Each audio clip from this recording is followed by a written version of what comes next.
la cual se llamaba Tamar. Él era el primogénito de Judá y fue malo ante los ojos del Señor, y le quitó el Señor la vida. Entonces Judá dijo a Onán: llégate a la mujer de tu hermano y despósate con ella y levántale descendencia a tu hermano.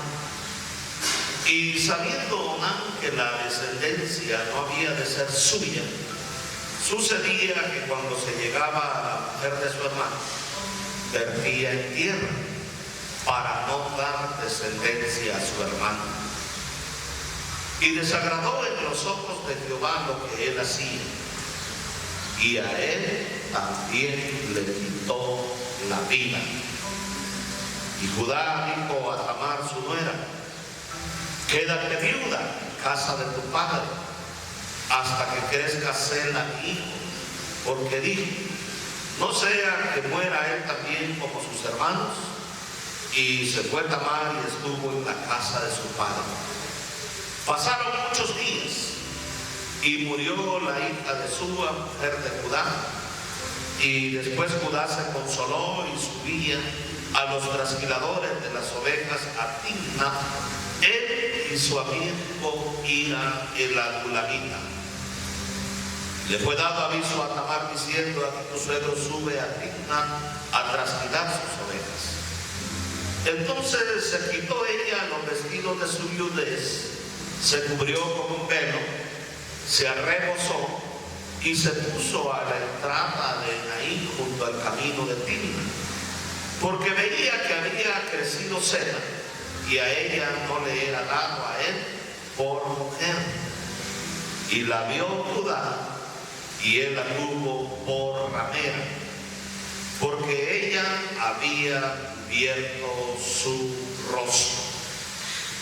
Y se apartó del camino hacia ella y le dijo: déjame ahora llegarme a ti, pues no sabía que ella era su nuera. Y ella le dijo: ¿qué me darás por llegarte a mí? Y él respondió: yo te enviaré del ganado un cabrito de las cabras. Y ella dijo: dame una prenda hasta que lo envíes. Entonces Judá dijo: ¿qué prenda te daré? Y ella respondió: dame tu sello, tu cordón y tu báculo que tienes en tu mano. Y él se los dio y se llegó a ella, y ella concibió de él. Luego se levantó y se fue y se quitó el velo de sobre sí, se vistió la ropa de viudez. Judá envió el cabrito de las cabras por medio de su amigo el adulamita, para que éste recibiese la prenda de la mujer, pero no la halló. Y preguntó a los hombres de aquel lugar diciendo: ¿dónde está la ramera de Naín junto al camino? Y ellos le dijeron: no ha estado aquí ramera alguna. Entonces él se volvió a Judá y dijo: no la he hallado. Y también los hombres del lugar dijeron: aquí no ha estado ramera. Y Judá dijo: tómesele para sí, para que no seamos menospreciados. He aquí yo he enviado este cabrito y tú no la hallaste. Y sucedió que al cabo de unos 3 meses fue dado aviso a Judá diciendo: Tamar tu nuera ha fornicado, y ciertamente está encinta a causa de las fornicaciones. Y Judá dijo: sacadla y que sea quemada. Pero ella, cuando la sacaba, envió a decir a su suegro: del varón cuyas son estas cosas estoy encinta. Y también dijo: mira, ahora de quién son estas cosas, el sello, el cordón y el báculo. Y entonces Judá respondió y dijo: más justa es ella que yo, por cuanto no la he dado a Sela mi hijo, y nunca más la conoció. Fíjate, esa es la historia de uno de los príncipes de Israel. Jacob tuvo una descendencia de 12 hijos que fueron nombrados los 12 patriarcas del Antiguo Testamento. Cuando uno ve la adoración celestial en el Nuevo Testamento, ahí en el capítulo 4 de Apocalipsis hay 24 ancianos con coronas que están postrados en la presencia del Señor nuestro Dios. Pero de esos 24 ancianos, 12 pertenecen al antiguo orden, al Antiguo Testamento, y 12 al Nuevo Testamento. O sea, son los 12 patriarcas del Antiguo Testamento y 12 patriarcas del Nuevo Testamento. Lo interesante de esta historia es que la Biblia nos habla de Judá, uno de los hombres principales de la nación de Israel. Y la Biblia nos dice muy claramente de que Judá se apartó del camino, se desvió, tomó un camino torcido, un atajo, algo que en verdad más tarde le iba a costar en gran manera por lo que él estaba haciendo. Y es que esta historia aparece en medio del capítulo 38, está entre el 37 y el 39. Y en el 37 y 39 nosotros encontramos la historia de José, el patriarca. Y José fue un hombre íntegro. Cuando la mujer de Potifar lo invitó a tener sexo con ella, ¿qué hizo José? ¿Qué hizo José? Salió huyendo del lugar. Dejó las ropas ahí, le asió de las ropas y él salió huyendo. Y él se mantuvo en integridad. Y ese es el llamado a que Dios nos hace a todos y cada uno de nosotros, a vivir una vida en integridad delante de Él.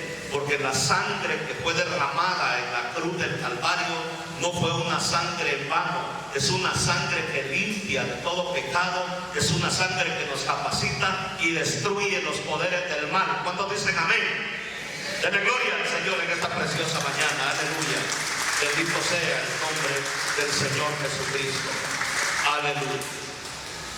Pero quiero decirles que cuando estamos hablando de este hombre, de este príncipe llamado Judá, él tuvo 3 hijos. El primogénito de ellos dice que fue malo ante los ojos del Señor y el Señor le quitó la vida. Porque yo quiero decirle algo, Dios tiene el poder de la vida o de la muerte. Mi madre se dedicó en su vida a servirle a Satanás. Mi madre fue hechicera. Tenía altares en el sótano de su casa y tenía imágenes e ídolos. Y ahí prendía el puro. Y sabe, a ella terminó con un cáncer, con un tumor maligno en el centro del cerebro. Porque Satanás le paga mal a quien bien le sirve. Es por eso que nosotros tenemos que saber de que el único bueno es nuestro Dios. Él es bueno, Él es maravilloso, Él nos ha perdonado la vida y mientras hay vida hay esperanza. ¿Cuándo dicen amén? Amén. Él nos ha perdonado la vida.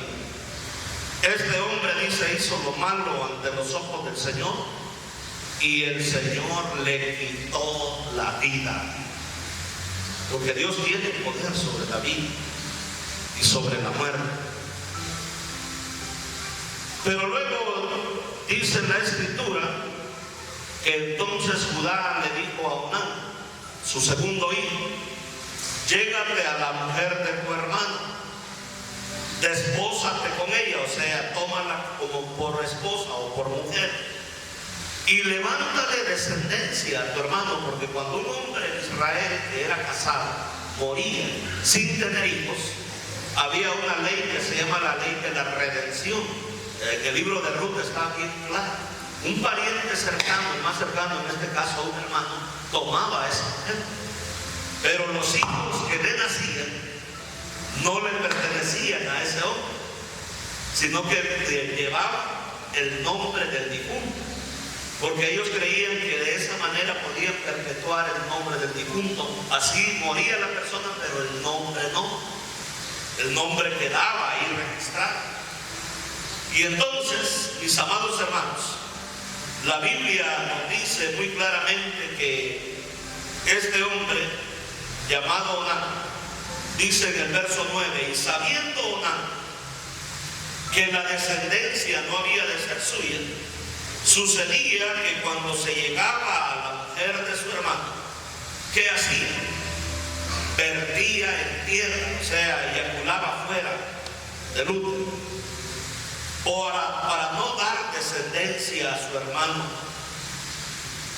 Y desagradó en los ojos del Señor lo que él hacía, y a él también le quitó la vida. Qué duro para este padre. Esta semana estuvimos con una familia, ¿verdad? Y yo estuve ahí en varias ocasiones con ellos, porque la hermana está en un proceso de cáncer y su hijo, que Dios lo liberó del homosexualismo, él era homosexual, andaba en las calles como homosexual, y Dios lo alcanzó para su gloria. Pero él vino a los caminos del Señor ya enfermo, estuvo en medio de nosotros y Dios lo restauró, pero traía enfermedades y complicaciones por la conducta que él tenía, porque el pecado es como escribirle, darle un cheque en blanco a Satanás que no sabes cuánto te va a costar. A él le costó la vida, y esta semana murió nuestro hermano. Y como nuestra hermana, su mamá tiene cáncer, pues estuvimos ahí con ella varios días, ayudándola, consolándola, orando, dándole palabra, porque está en una situación muy vulnerable. Y es que el pecado es destructivo en la vida de las personas. Es muy triste lo que está ocurriendo a nuestras generaciones, especialmente los jóvenes están siendo víctimas hoy en día de las drogas, del alcohol, del sexo. Están siendo víctimas de todas estas cosas, porque la Biblia dice que el diablo ha descendido a nosotros con grande ira, sabiendo que tiene poco tiempo. ¿Cuánto tiempo le queda? Es poco tiempo. La venida del Señor está cerca. La maldad se está aumentando terriblemente, y usted y yo tenemos que saber cómo estar bien parados ante los ojos del Señor nuestro Dios. Lo interesante de esto es que imagínate, ¿quién va a pensar de que Dios se puede meter con un hombre que simplemente está eyaculando afuera? Porque la intención de él es, ay, no le quiero dar descendencia a mi hermano, ay, que se pierda su nombre. Y uno dice, pero ¿tampoco a Dios le interesan esas cosas? Todo lo que tú haces en tu vida pública o en tu vida privada está dentro del radar de Dios. A Dios le interesa. Dios es un Dios que vela porque realmente nosotros podamos vivir en fidelidad de Él. La Biblia dice que los ojos del Señor recorren la tierra buscando un justo. ¿A quién busca el Señor? Al justo. Y a este segundo hijo le quitó la vida, porque lo que él hacía era algo que no estaba dándole honra verdaderamente a su hermano. Y entonces Judá le dijo a Tamar, su nuera, quédate viuda en la casa de tu padre hasta que crezca Sela, mi hijo. Porque dijo, no sea que muera él también como sus hermanos. Y se fue Tamar y estuvo en la casa de su padre. O sea, pasaron muchos días y murió la hija de Súa, mujer de Judá. Y después Judá se consoló y subió a trasquilar las ovejas a Timna, él y su amigo Hira, el adulamita. Y fue dado aviso a Tamar diciendo, aquí tu suegro sube a Timna a trasquilar las ovejas. Entonces se quitó ella los vestidos de la viudez, se cubrió con un velo, se reposó, o sea, fue a enseñar pierna, ¿verdad? y se puso a la entrada de Naín junto al camino de Timna, porque veía que había crecido Sela y a ella no le era dado a él por mujer. Y la vio Judá y la tuvo por ramera, porque ella había cubierto su rostro. Y Judá se apartó del camino hacia ella y le dijo: déjame ahora llegarme a ti, pues él no sabía que era su nuera. Y ella le dijo: ¿qué me vas a dar por llegarte a mí? Y él le respondió: yo te enviaré del ganado un cabrito de las cabras. Pero ella dijo: dame una prenda hasta que lo envíes, hasta que me envíes el cabrito. Y entonces Judá dijo: ¿qué prenda te daré? Y ella respondió: me vas a dar tu sello, tu cordón y tu báculo que tienes en tu mano. Y él se lo dio, se llegó a ella y ella concibió de él. Pero fíjate, cuando el hombre se aparta del camino de Dios, siendo un príncipe del Señor, habiendo sido instruido en un hogar cristiano, siendo un bisnieto de Abraham, de familia real, viniendo de una familia completamente cristiana, la Biblia dice que él se apartó del camino. Cuando tú cedes a lo malo, cuando cedes al pecado, cuando cedes a la maldad, literalmente te estás apartando del camino. Y siempre las personas que se apartan del camino, algo tienen que dar a cambio del placer temporal que produce el pecado. Algo tienen que ofrendar en sus propias vidas. Y la Biblia dice aquí que este hombre ofrendó 3 cosas que son muy importantes en la vida de un pastor, de un príncipe de la nación de Israel. La mujer le dijo: me van a dar tu sello, tu cordón y tu báculo. Y cada una de estas cosas tiene un simbolismo para nuestra vida cristiana de hoy en día. ¿Para qué servía el sello? ¿Para qué piensas tú que servía? En los tiempos antiguos el sello era, yo recuerdo cuando era niño en mi país, la gente de campo, de rancho que tenían ganado, andaban un fierro. Ese fierro lo calentaban, tenía unas iniciales, lo calentaban al rojo vivo y con eso sellaban a las bestias, tanto caballos, asnos, vacas, eran todos sellados con ese fierro. Y de esa manera decían: es que tiene mi sello, me pertenece.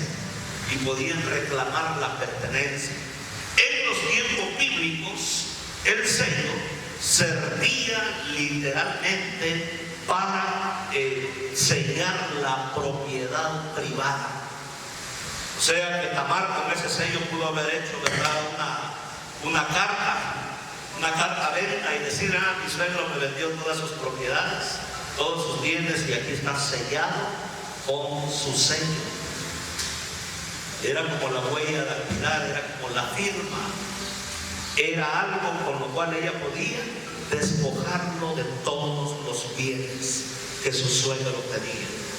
Entonces, cuando alguien cede al adulterio, a la fornicación, al pecado sexual fuera del matrimonio, yo quiero decirle que lo primero que la persona compromete es su herencia eterna.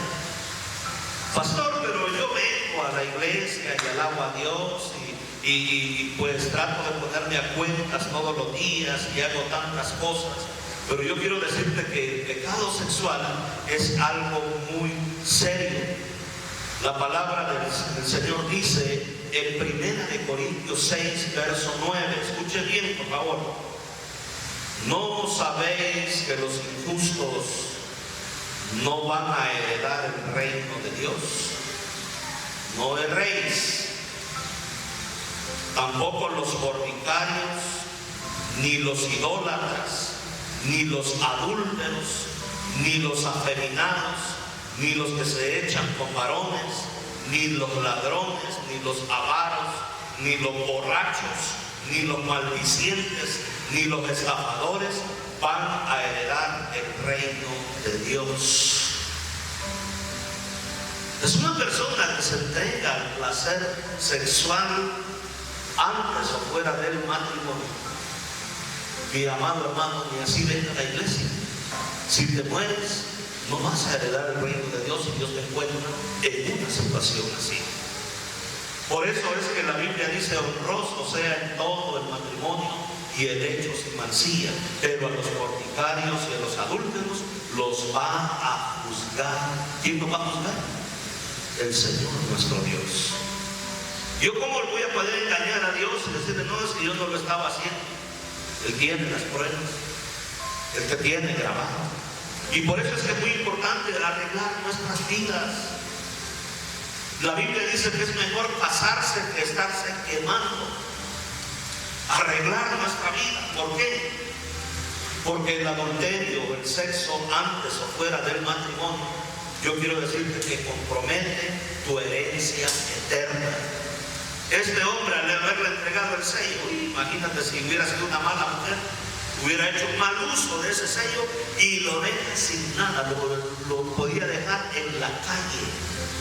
Porque lo primero que la persona que se entrega al placer sexual compromete es su herencia. Y no una herencia terrenal, sino la herencia eterna.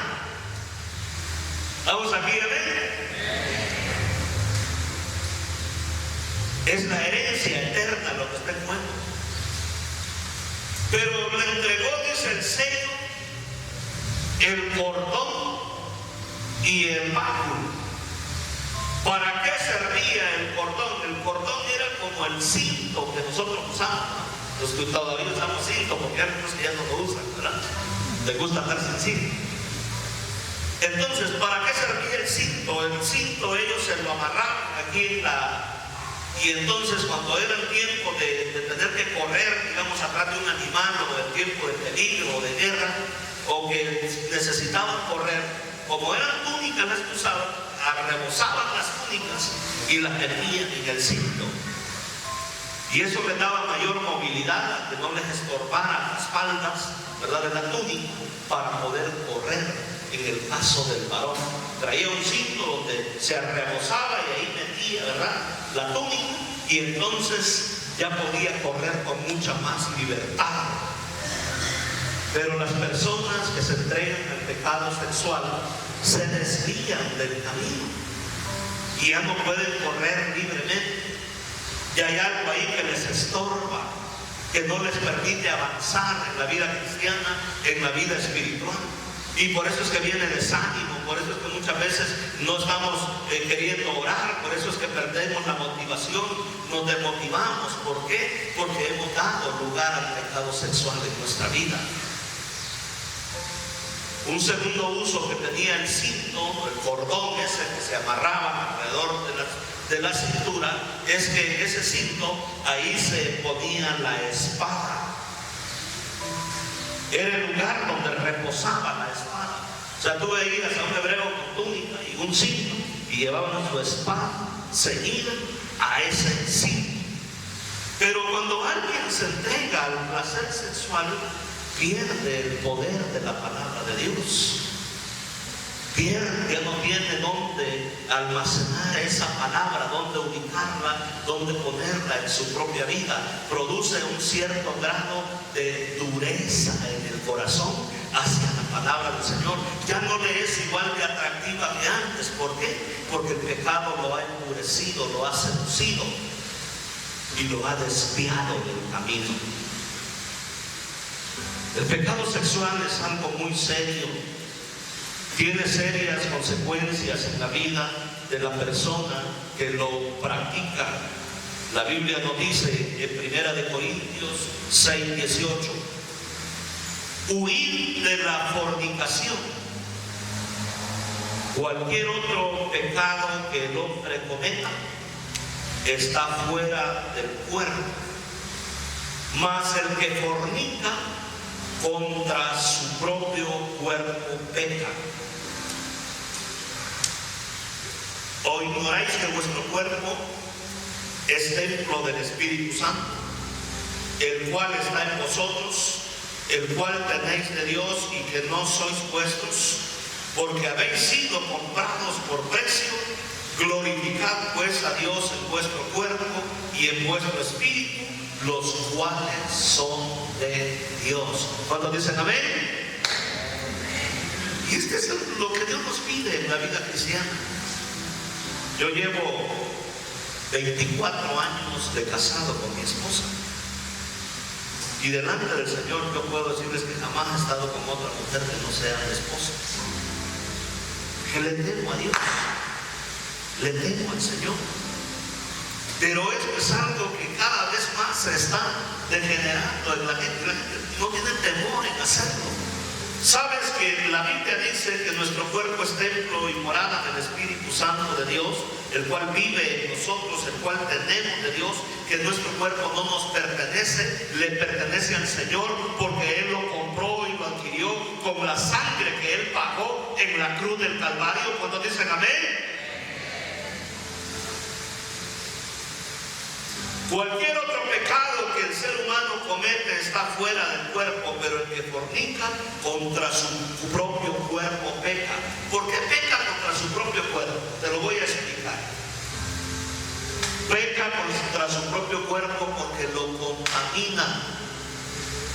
¿Sabías tú que cuando alguien se llega a una ramera, a una mujer o a un hombre que no es su cónyuge, que no es de su matrimonio, que no es la persona con la cual se ha casado, ¿sabías tú que hay transferencia de espíritus? Todo lo que espiritualmente trae la otra persona, te lo carga, te lo transfiere. Yo he visto gente que ha terminado endemoniada por fornicar, llena de espíritus en su vida. Y los espíritus son destructivos y son mentirosos.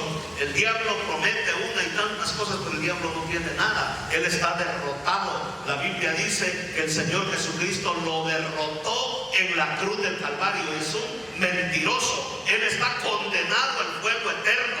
El único que da vida y vida en abundancia se llama Jesucristo. ¿Cuántos dicen amén? Aleluya. Pero cuando la persona se mete a tener sexo con alguien que no es su cónyuge, se contamina. Hay transferencia de espíritus, de demonios. Todo. Hay gente que dice, ay, es que después de haber tenido sexo me siento muy mal, me siento con ansiedad, con miedo. Pues te transfirió el miedo, te transfirió la ansiedad, te transfirió la depresión, te transfiere enfermedades, te transfiere cuántas cosas. Y la persona termina contaminando su cuerpo y su espíritu. Todo lo que el otro trae te lo pasa. Y el problema es que tu cuerpo ya no es tuyo. Tú ya fuiste comprado y lavado con la sangre de Jesucristo. Él pagó en la cruz del Calvario y tu responsabilidad es cuidar el templo de Dios. ¿Cuántos dicen amén?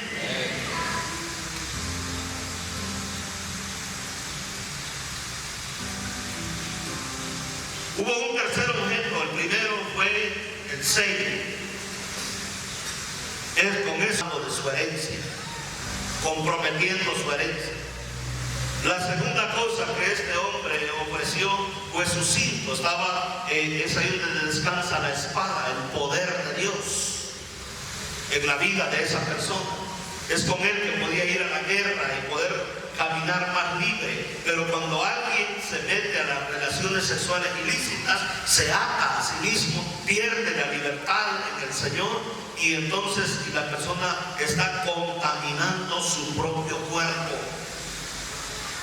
Pero hubo un tercer objeto que él le dejó en las manos de esta mujer. ¿Cuál fue ese tercer objeto?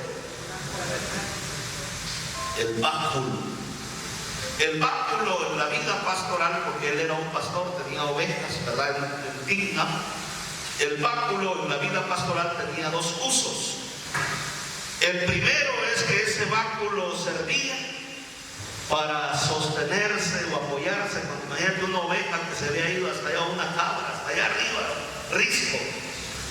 y todo, ahí no hay camino, está difícil para llegar. Entonces, ¿con qué te apoyas? Con el báculo. Vas subiendo, vas escalando y te vas apoyando en el báculo. Pero cuando alguien entrega el báculo, ya no tiene que apoyarse en la vida, ya no tiene que sostenerse. Le va a tocar pasar situaciones difíciles, pasar por experiencias muy duras, y entonces a causa del pecado ya no va a tener en quién apoyarse, porque el pecado produce separación entre Dios y el hombre. Pero fíjate, ese báculo no solo servía para apoyarse, ¿saben para qué otro uso tenía? Sirve para cuando las ovejas se quieren desviar del camino. ¿Para qué sirve? Para engancharlas, ¿verdad? Es como el gancho de un paraguas, ¿no? Las enganchaban del cuello y las atraían hacia el camino. Sirve para atraer a otros al redil. Cuando alguien está en pecado sexual, ya no tiene la capacidad para ayudarles a otros a volver al carril del Señor, al redil de nuestro Dios. Pierde la capacidad de llevar a otros a los pies de Cristo. ¿Por qué? Porque tú mismo lo has entregado por medio del placer sexual que produce en la vida de las personas. Entonces, por donde nosotros lo veamos, el pecado sexual es algo que no es conveniente en la vida de las personas. Primera de Corintios capítulo 7 verso 2 dice, escucha bien: pero a causa de las fornicaciones, cada uno debe de tener su propia mujer, y cada una tenga su propio marido. O sea, en otras palabras, ¿cuál es el mejor antídoto a la fornicación? Pues tener lo propio. Me voy a casar, me dije, no, pues ya no aguanto, me caso. Voy a tener mi esposa, voy a procurar tener un hogar bien, y si eres mujer, pues ten tu propio marido, y de ese modo dejar de andarle dando vuelta a la hilacha. Y ya. Pero eso de andar de relación en relación, contaminando tu vida, tu cuerpo, yo quiero decirte que estás comprometiendo tu herencia eterna y estás atrayendo sobre tu vida destrucción. Cada uno tenga su propia mujer, cada uno tenga su propio marido. Verso 3, escucha bien. El marido cumpla con la mujer el deber conyugal. Asimismo, la mujer debe de cumplir su deber también con el marido. ¿Y cuál es el deber conyugal? Si el cónyuge tiene deseo sexual, el marido debe de complacerla, el otro cónyuge debe de complacerle, y viceversa. De eso se trata la vida matrimonial, no de agradarnos a nosotros mismos, sino de agradar al cónyuge. Y el mejor antídoto para el adulterio y la fornicación es que entre el marido y la mujer haya intimidad en plenitud, que no se nieguen el uno al otro. Ay, es que hoy me duele la cabeza. Las señoras, lástima por los solteros, van a tener que oír esto, pero ay, es que me duele la cabeza, ay, es que estoy trasnochada, es que estoy bien desvelada. Tú no tienes que agradarte a ti mismo. Tu responsabilidad es complacer al cónyuge, vivir una vida en plenitud, vivir una vida plena del uno para con el otro, hacer las cosas bien delante del Señor. Entonces, si yo estoy satisfecho, ¿qué me voy a andar fijando yo en algo más? Si estoy satisfecho con lo que tengo en casa. Ahora, el problema es que muchas veces dentro de la relación familiar jugamos con eso. Yo he oído de parejas que dicen, es que tenemos 6 meses de no tener intimidad. No, les digo, tu matrimonio está en terapia intensiva, deberían de ir a buscar ayuda, a correrle. ¿Tú crees que es normal 6 meses sin intimidad sexual en un matrimonio?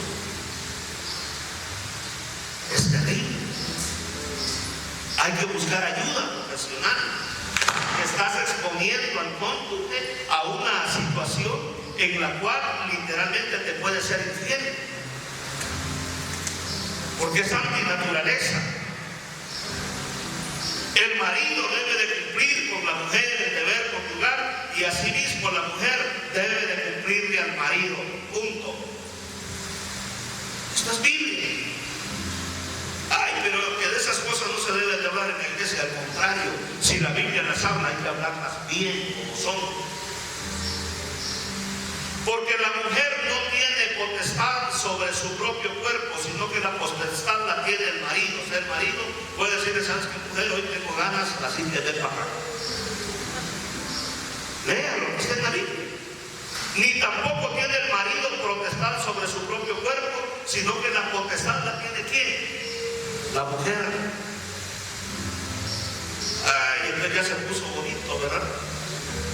No, es que no me has comprado esto, no me has comprado nada de excusa. Claro, un hombre sabio, una mujer sabia, ¿verdad?, va a entender de que la relación sexual no empieza en una cama. ¿Dónde comienza esa relación? Desde que te levantas, desde que te despiertas, ¿verdad? Decirle algo bonito, decirle: está más bonita, mi amor, estás preciosa. Si está haciendo el café, y te da un abrazo, decirle algo bonito, preparar el escenario, no ser simplones, ¿verdad? De esos hombres que ni las moscas se le acercan, ¿verdad? Todos simples. Tenemos que ser expresivos, agraciados. La mujer quiere escuchar que está bonita, que está preciosa, y una mujer sabia sabe que por la boca cae el pez. Le va a preparar algo delicioso, algo bonito, le va a tener las tortillas bien calientes, lo va a atender muy bien, y todo se va a propiciar para una relación plena. Pero hay hombres que muchas veces se llegan del trabajo: ¿qué hay de comer? Pues buscarle, abrir el refri, ver qué hay. Tener bien buenas las manos, ¿Qué modos son esos, hombre? Eso no es de cristianos. Tenemos que hacer las cosas bien, ya no agradarnos a nosotros mismos, sino agradar ¿a quién? Al cónyuge. ¿Vamos aquí a ver? La mujer no tiene potestad de su propio cuerpo, sino que lo tiene el marido. Ni el marido tiene potestad de su propio cuerpo, sino que la potestad la tiene la mujer. No se nieguen el uno al otro, no se anden negando, a no ser que por algún tiempo de mutuo consentimiento, para ocuparse sosegadamente a la oración, pero vuélvanse a juntar en uno, para que no les tiente Satanás a causa de su incontinencia. ¿Dónde está la pastora Carlina? Voy a platicar algo. Si no me va a colgar. La novela. Pero un día mi esposa estaba en ayuno y pues yo quería estar con ella. Y ella me dijo: no, es que estoy en ayuno y no puedo hacerlo. Le dije: bueno, pero la Biblia dice que eso tiene que ser de mutuo consentimiento. O sea, usted no se puso de acuerdo conmigo en que iba a ayunar y que me iba a privar de ese tan prestigioso privilegio de estar con usted, Señor. Y como usted no se puso de acuerdo conmigo, así que Dios no me va a culpar por eso. Venga para acá, pase para adelante. Y pareciera algo malo, pero es que la Biblia siempre enseña. Tiene que ser de mutuo consentimiento. No, que es que yo estoy en esto ahora. Si está en el periodo menstrual, nosotros tenemos que ser comprensivos. La Biblia dice: no te llegues a una mujer menstruosa, por higiene, por salud. Además, ella está delicada, está perdiendo sangre. Tenemos que ser comprensivos. O si está verdaderamente enferma, debemos de ser comprensivos con ella, vivir con ella sabiamente. Si verdaderamente está enferma, no la voy a obligar a algo que va a ir en contra de su salud. Pero si está sana, vivita y corriendo, y se le ocurrió ayudar y no se puso de acuerdo conmigo, no es excusa. Porque dice que tiene que ser de mutuo consentimiento para dedicarse a orar sosegadamente, pero luego dice, vuélvase a juntar. ¿Para qué? Para que no les tiente Satanás a causa de la incontinencia. ¿Qué quiere decir esto, hermanos? Que cuando hay incontinencia en la vida de la pareja, en la vida del matrimonio, cuando no hay plenitud sexual, tú estás exponiendo al cónyuge. Pero es que estoy enfermo, soy diabético, ya no hay erección, qué sé yo. Busque ayuda profesional. Hay maneras de poder complacer al cónyuge, aunque no haya erección. Busque ayuda como un médico. Vamos aquí, amén.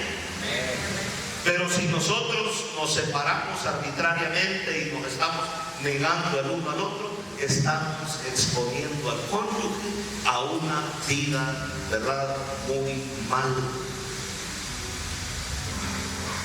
Es por eso que tenemos que ser muy sabios en cómo estamos llevando nuestra vida de matrimonio y familia.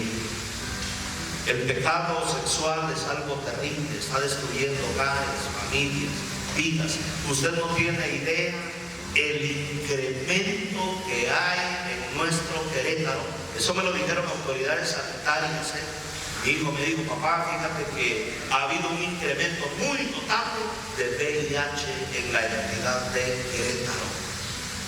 Lo mismo me dijo con los doctores y hay una alarma, hay una alerta porque se ha incrementado terriblemente. ¿Por qué? Porque la gente está viviendo a su manera.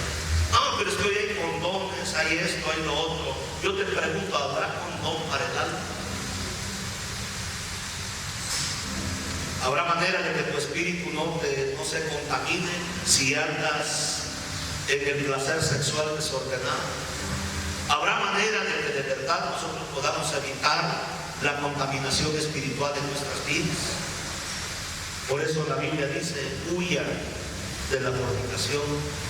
Si se están quemando, mejor cásense, hagan las cosas bien, honren a Dios en sus cuerpos, porque si el Señor viene y nos halla en fornicación, ningún fornicario, ningún avaro, ningún mentiroso, ningún afeminado, ninguno que se echa con varones va a heredar el reino de Dios. Y la Biblia dice, y esto éramos antes muchos de nosotros, pero ya hemos sido lavados, ya hemos sido santificados, ya hemos sido perdonados por el Señor. ¿Cuántos dicen amén? Yo estaba en unas conferencias y había ahí uno que se decía doctor de teología. Yo tomé algunos cursos del doctorado. Y ese doctor que estaba ahí, yo le hice una pregunta porque estaba hablando de la mujer que fue sorprendida en el acto mismo del adulterio. Y Jesús la perdonó y dijo, si alguno está libre de pecado, lance la primera piedra. Y todos se fueron, del más viejo al más joven. ¿Dónde están los que te condenaron? Porque no hay ni uno, Señor. Yo tampoco te condeno. Vete y no lo vuelvas a hacer nunca más.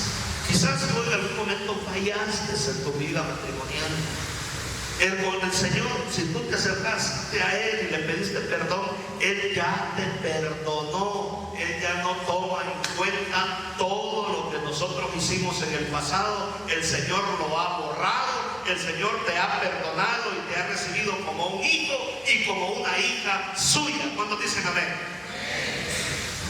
Pero el consejo del Señor es, vete, no lo vuelvas a hacer nunca más. Pero la pregunta que yo le hice a este hombre es, ajá, ¿y si lo vuelve a hacer? ¿Sabes qué me dijo este hombre? No te vuelve a perdonar. Digo, pero fíjate que es que la Biblia yo no leo eso. Porque aún uno que sanó, y por cuestión de tiempo no voy a escudriñar el mensaje, que estaba paralítico, después de haberlo sanado, lo encontró y le dijo, mira, le dijo, has sido sanado, has sido perdonado. No vuelvas a pecar nunca más, no lo vuelvas a hacer más, para que no te venga una cosa peor de la que ya te ha venido. Ese hombre había estado 38 años paralítico. ¿Cuántos años? ¿Habrá algo peor que estar 38 años postrado? El Señor dijo que sí. No vuelvas a pecar para que no te sobrevenga una cosa peor en tu propia vida. De la persona que sabiendo las cosas y reincide y lo hace, se está exponiendo. Dios ya te perdonó, Él ya te limpió, ya te lavó con su sangre, pero el Señor te dice que esta mañana no lo vuelvas a hacer nunca más. ¿Para qué? Para que no te venga algo peor dentro de tu propia vida. Pongámonos en pie por un momento. Pongámonos en pie delante de la presencia de nuestro Dios. Padre, muchas gracias, Dios, por el cónyuge que tú nos has dado, y para los jóvenes, por el cónyuge que tú les vas a dar, Señor. Ayúdanos a huir de la fornicación, porque somos templo y morada del Espíritu Santo de Dios. Él vive en nosotros y no queremos hacer otra cosa en la vida que amarte, honrarte y respetarte, Señor. Todos estamos expuestos, todos tenemos tentaciones, pero la tentación no es pecado, la consumación sí lo es. Y Señor, ayúdanos, líbranos del mal, ayúdanos a construir hogares bien, familias fuertes, familias sólidas, que amen, honren y glorifiquen tu santo y bendito nombre. Y Señor, gracias. Yo oro por los matrimonios, oro por los jóvenes, para que tú los guardes, Señor, que pongas temor en sus corazones, que cuiden sus cuerpos, Señor, porque el cuerpo no es para la fornicación, es para honrar a Dios. Señor, muchas gracias. Que esa presencia, esa bendición tuya repose en medio de nosotros. Que tú te muevas en medio de tu iglesia. Que vengan tiempos buenos a nuestras vidas. Haznos oír gozo y alegría, Señor, y aleja el mal de nuestra vida, de esta iglesia y de nuestros corazones. Señor, gracias te damos en el precioso nombre de nuestro Señor y Salvador Jesucristo. Amén y amén. Dios te bendiga, mi hermano. Dios te bendiga.